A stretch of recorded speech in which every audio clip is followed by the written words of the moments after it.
युद्ध आणि संघर्षाच्या बातम्यातून थोडं बाहेर पडूया, कारण जगासमोर आणखी एक मोठं आव्हान आहे पर्यावरण संवर्धनाचं. आणि त्यात भारतानं गाठलेला एक महत्त्वाचा टप्पा म्हणजे ग्लॉ-लेकला मिळालेला रामसर दर्जा. आपल्या हिमालयाच्या पूर्वेकडे दाट जंगलात धोक्यात हरवलेला एक निर्जन तलाव, अनेक आख्यायिकांचं गूढ तळात साठवून ठेवलेला. स्थानिक मिश्मी आदिवासींची एक आख्यायिका आहे की 4 देवता या तलावात वास करतात आणि केवळ या तलावातच नाही तर आजूबाजूच्या सगळ्यांचं रक्षण करतात. या तलावाला आता आंतरराष्ट्रीय मान्यता मिळाली आहे. अरुणाचल प्रदेशच्या लोहित जिल्ह्यातला ग्लॉ-लेक भारताचं 151वं रामसर स्थळ बनलं आहे. आणि त्याहूनही महत्त्वाचं, अरुणाचल प्रदेशातलं हे पहिलंच रामसर स्थळाचा दर्जा मिळालेलं ठिकाण. त्यामुळे हा केवळ एका तलावाचा सन्मान नाही आहे, तर ईशान्य भारताच्या समृद्ध पर्यावरणीय वारशाची जागतिक नोंद आहे. कामलांग व्याघ्र अभयारण्य आणि वन्यजीव अभयारण्याच्या आत वसलेला हा तलाव पूर्व हिमालयाच्या कुशीत आहे. समुद्रसपाटीपासून साधारण 1168 मीटर उंचीवर सुमारे 8 चौरस किलोमीटर क्षेत्रफळाचा हा तलाव कामलांग नदीचा प्रमुख उगम.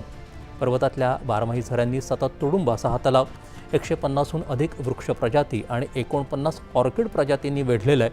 इतकंच नाही, या परिसरात वाघ, बिबट्या, ढगाळ बिबट्या आणि हिमबिबट्या असे एकत्र 4 मोठे मांजरवर्गीय प्राणी आढळतात. शिवाय लुप्त होत चाललेला व्हाईट बेलिड हेरॉन हा पक्षी इथं आढळतो.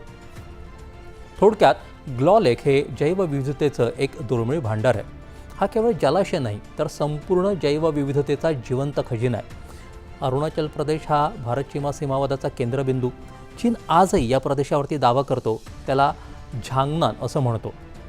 अशा पार्श्वभूमीवर इथल्या एका तलावाला आंतरराष्ट्रीय दर्जा मिळणं हा केवळ पर्यावरणीय विजय नाही, हे भारताच्या सार्वभौमत्वाचं आंतरराष्ट्रीय शिक्कामोर्तब आहे. रामसर हा शब्द अनेकदा ऐकायला मिळतो, पण त्याचा अर्थ नेमका काय? 1971मध्ये इराणमधल्या रामसर शहरात पाणथळ प्रदेशांच्या संरक्षणासाठी आंतरराष्ट्रीय करार झाला. जैवविविधता, जलसुरक्षा, स्थलांतरित पक्षी आणि परिसंस्थेच्या दृष्टीनं महत्त्वाच्या पाणथळ क्षेत्रांना या कराराअंतर्गत रामसर स्थळ म्हणून मान्यता दिली जाते. हा दर्जा म्हणजे केवळ सन्मानच नाही, त्या क्षेत्राच्या वैज्ञानिक व्यवस्थापनाला चालना मिळते, संवर्धनासाठी आंतरराष्ट्रीय सहकार्य वाढतं, स्थानिक समुदायांचा सहभाग बळकट होतो आणि भविष्यातला विकास करताना पर्यावरणीय समतोल जपण्याची जबाबदारी अधिक ठळकपणे स्वीकारावी लागते. केंद्रीय पर्यावरण मंत्री भूपेंद्र यादव यांनी या घोषणेबाबत एक महत्त्वाची आकडेवारी मांडली. 2014मध्ये देशात केवळ 26 रामसर स्थळं होती. आज ती संख्या 101 वर पोहोचली आहे. म्हणजे अवघ्या एका दशकात जवळजवळ चौपट वाढ. ही केवळ आकडेवारीची वाढ नाही आहे. पाणथळ प्रदेशांचं वैज्ञानिक संवर्धन, जैवविविधतेचं संरक्षण आणि शाश्वत विकासाला प्राधान्य देण्याच्या राष्ट्रीय धोरणांचं हे प्रतिबिंब आहे. महाराष्ट्रातलं नांदूर मधमेश्वर, लोणार सरोवर आणि ठाणे खाडी ही 3 रामसर स्थळंही याच पर्यावरणीय साखळीचा महत्त्वाचा भाग आहे. रामसरचा दर्जा म्हणजे प्रवासाचा शेवट नाही, तर नव्या जबाबदारीची सुरुवात आहे. हवामान बदल, वाढता विकास, पर्यावरणाचा ताण आणि नैसर्गिक अधिवासांवरचं वाढतं संकट या सगळ्या पार्श्वभूमीवर अशा पाणथळ प्रदेशांचं जतन अधिक महत्त्वाचं ठरतंय.